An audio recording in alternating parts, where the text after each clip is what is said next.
Vissvarīgākais ir, protams, lai ko tu uzvelc, justies labi un būt pārliecinātam par to, ka tas ir pats labākais, kas tev ir virsū, un tu esi pārliecināts par to. Tāpēc, kad ja cilvēks kaut par baidās par sevi, uztraucās, viņš vienmēr būs grūti ar to, kā viņš izskatīsies. Ja jājūtās labi, jebkādās strēbēs, kādās viņš ir, tas ir svarīgi un ir noteikti.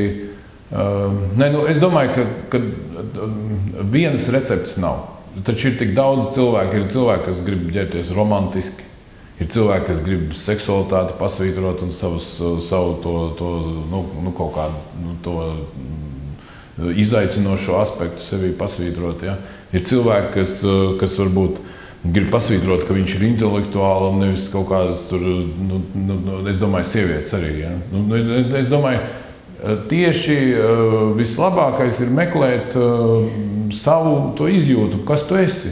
Un tad pastāv, ja trakākais ir, kad nabagas cilvēks liekas, ka viņam jādarbās tā kā Agilerai, bet īstenībā viņi ir ļoti kautrīga būtne, kas grib izstāstīt, ka viņi ir jauka, romantiska cilvēks, kuram ir interesanti, ar kuru ir interesanti parunāties.